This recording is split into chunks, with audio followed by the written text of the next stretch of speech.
that Georgia defense is better than any defense they're going to see. Well, and Dabo and Venables are two of the best in the business right now, so they're going to be fine. So do you want to talk about, to wrap it up, do you want to talk about the games that are coming up this week? How about we talk about the game that's coming up tonight? We made Yeah. Made mention of our guy Lane. Oh yeah, So, Ole Miss and Louisville. I like Ole Miss, even though Lane's not going to be on the field coaching. I think he's going to have them ready. I think the offense is probably going to be too strong for Louisville, and I think they're going to come out on top. I think I'm kind of right there with you, man. It's ACC, SEC, you know, and we've seen it happen time and time again. I don't think Ole Miss is just a phenomenal defensive team. They're not that shark defense they were back in the early 2010s or whatever you want to call it, when they were running around doing the fin thing. But Lane Kiffin is, in my opinion, the best offensive-minded coach in college football. Yeah. This is my opinion. There's nobody else that I could think of. Maybe, and I said his name wrong earlier. I said Mike Gundy, but it's Mike Leach, right? The coach over there in Mississippi State. Mike Leach is another one of those guys that, like, you know, they're phenomenal offensive-minded people, but like when you the same way as you know, Brent Venables is the best defensive coordinator, Lane Kiffin is the best offensive-minded coach in college football. Yeah, and they're going to put up points, man. They put up 44 against Alabama a year ago. Alabama put up 63 in that game, but and even though nobody has him as a Heisman favorite, that Matt Corral is something else, man. He can throw a football, and he can run an offense. He's going to go beast mode, man. And I expect him to have a really good year. Well, he on the same note as him throwing the football really well, he'll also throw you 5 interceptions in the game as well. I'm expecting his decision making to be better this year. I could be wrong. He may come out and get worse, but I think with that experience, I think he's going to be a lot better. Yeah, I don't think he's going to be any worse than he was last year. I think, honestly, 2 years under Lane Kiffin, we've seen what happens firsthand. We've watched Alabama go up and turn completely around because of Lane. So yeah. Let's get some picks going into next week. All right. First one I got is Kansas and Coastal Carolina. You know, Kansas stormed the field because they beat the FCS team. Well, it was their first game in 2 years that they won. They only beat them by a touchdown. They stormed the field. I mean, it is Kansas. I think Coastal Carolina, though. Yeah, that's what I got too. Coastal Carolina is going to come. The Ghost Chanticleers. I'm with it too. That'll be on Friday night, September 10th. That'll be on your birthday. They're going to give you a win for your birthday. Next up, we got Oregon and Ohio State. We've already talked about that one. I'm taking Oregon in that one. I'm gonna have to go against you on that. Okay. Just because Ryan Day is still one of the top 10 coaches in college football. It's not a knock on Oregon. I think they're going to make it a competitive game. I think that CJ Stroud is a phenomenal quarterback that, you know, big play capability, man. Gotta go with that guy. And I think you're right there. I think Day's a great coach. Stroud's a great player. They got probably arguably the best receiving core in the nation. I really like Oregon in this game, and I'm probably going to eat my words on that, but we'll see. Pittsburgh, Tennessee. I'm going to take Tennessee on this one. Really? Mm-hmm. You know, I'm thinking Tennessee. I think they need a big win. It's been a dumpster fire in Knoxville over the last. Well, I really like them with Josh. I can't pronounce his name. Heupel. That's it. I think just off of last week, and then, you know, knowing his history, I think he's going to be able to win these type of games. Now, SEC games is a different story, but you know, that's yet to be seen. I don't think he's really got the talent for that yet. Maybe after he gets some recruits in, we might can have a different conversation there. But I think against a Pittsburgh team that is unproven, I like Tennessee. I think he's got the edge there. Josh Heupel is playing with the last little bit of recruits from the Jeremy Pruitt era. Mm-hmm. Sad to see Jeremy Pruitt get fired. Yeah. Tennessee's biggest problem is they get a coach for 3 years, and then if you don't win in 3 years, they kind of boot him. So I hope they don't do that with Josh Heupel. Yeah. He's a phenomenal coach. He's done a really good job everywhere he's went, but I don't know, man. Like, you're playing with somebody else's recruits. You gotta step it up. I'm gonna go Tennessee as well, just in hopes, because I'm an SEC. Next notable one is Florida and South Florida. Mainly because Florida's ranked, but I'm taking Florida. I don't think they're losing that game.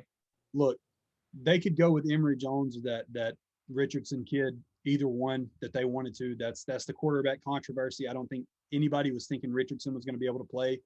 Emory Jones has been like top quarterback for Florida, like been on their radar for so long now, and he's finally able to take over the reins. I think that he had a little bit of nerves, a little bit of jitters. I think he comes back out this week and goes to town. Notre Dame and Toledo. I think we're both probably going to take Notre Dame on that one. Notre Dame. Yeah, I don't see Toledo even making that one a game. Georgia and UAB. Like I said earlier, I'm going to take. I think Georgia's going to win it. But I hope it's a close game. I want it to be a close game, but Georgia's defense is just too good. And they are good. And it's not. I don't think it's really close. I think we're going to see probably the closest I think we're going to get this game is a 14-point game. Yeah. I'm thinking somewhere around the 21 to 28 point game win, and that's not a knock on UAB. No, I agree. Man, that's really what it is. Texas A&M and Colorado. I like Texas A&M. Yeah, I'm gonna go Texas A&M as well. Man, Texas A&M. I think they're gonna be ranked top 5 moving into this week. Yeah. Out in Colorado, the Buffaloes are just not it, fam. That ain't even Colorado. Cincinnati and Murray State. I think you probably agree with me with Cincinnati there. Cincinnati, man, all day. The best group of 5 school in college football. Mm-hmm. Top 10. They may make it top 5 this year. Penn State and Ball State. Woo! Penn State all day. Not even a close one. All right, let's see. All right, now this one might be tough to call. Got Mercer and Alabama. Who are you taking? Mercer has been on it. Dude, there is no way Mercer plays anywhere. Like, I think we're going to see Alabama's second string in the second quarter. Yeah, if he plays Bryce Young past the second quarter, I would be really surprised. I imagine we'll see a lot of Paul Tyson and a lot of Jalen Milroe in this game. Dude, 2 years ago we seen Tua Tagovailoa get hurt in a game very reminiscent of this. Yeah, he was playing Mississippi State, and that's not a knock on Mississippi State. No. But the game had clearly been won, and Tua kept playing and got a significant injury. And then following week we lost to LSU, and Tua just shouldn't have been playing in that game. So you, as Coach Saban, like you want to trust your players, but you can't have them playing too late into the game. All right. Iowa State. I'm taking Iowa. Iowa State did not look good Saturday. And Iowa did. Iowa beat the brakes. Good. Ooh, man. It was a 17-18 matchup, and Iowa won 38 to 6, I think is what it was. Yeah, so, it was a curb stomping. They took them down. Clemson and South Carolina State. Yeah, Clemson.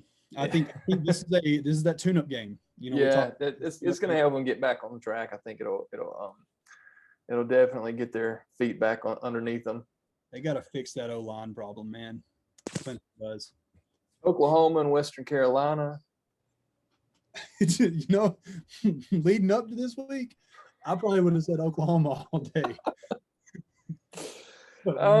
I think this might be kind of like the Clemson game with South Carolina State. I think they'll probably get a good tune-up. I don't think it's going to be like the Tulane game. I think they'll probably beat them by 40 points or something. I think they're going to go out and just – I think we'll see the Oklahoma we were expecting this past week. Yeah.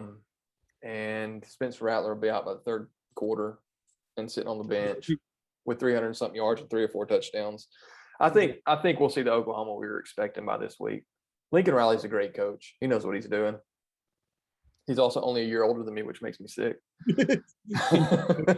Coaching college football, and you're yeah, I just want to go be like, you suck, dude. I'm just kidding. You got a job for me. Hey, I'm tall. I got you. yeah. Wisconsin and Eastern Michigan.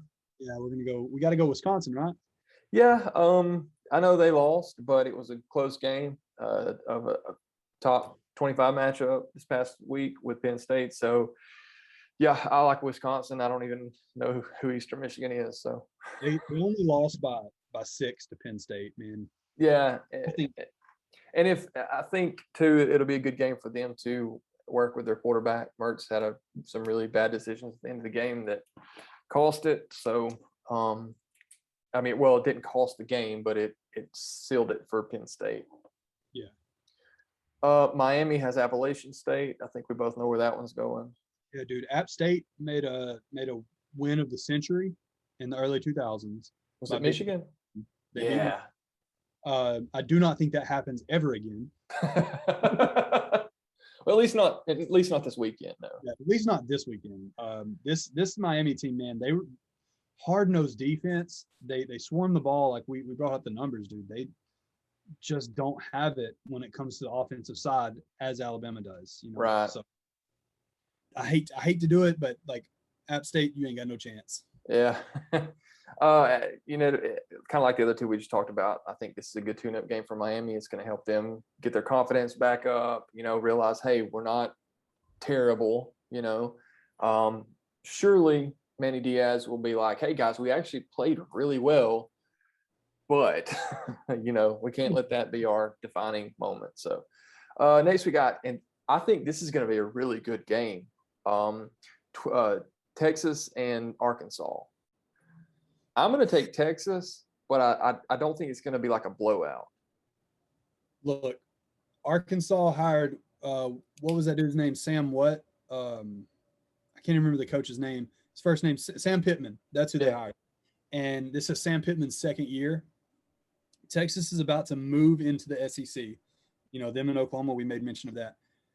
I got to go Texas, but I would not be surprised if Arkansas made it a close game. They started out a little rocky against Rice, but they finished it with a 40-point win or a 30-point win, like that. So, gotta go Texas, but I think Arkansas makes a game out of it.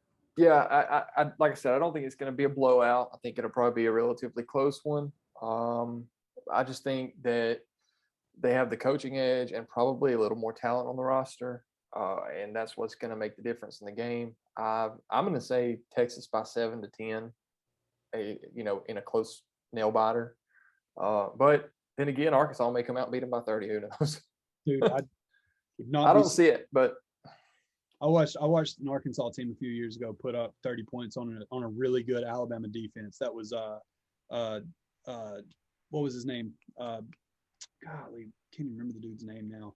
Played for the Steelers. He just got picked up by somebody else. Golly, what is his name?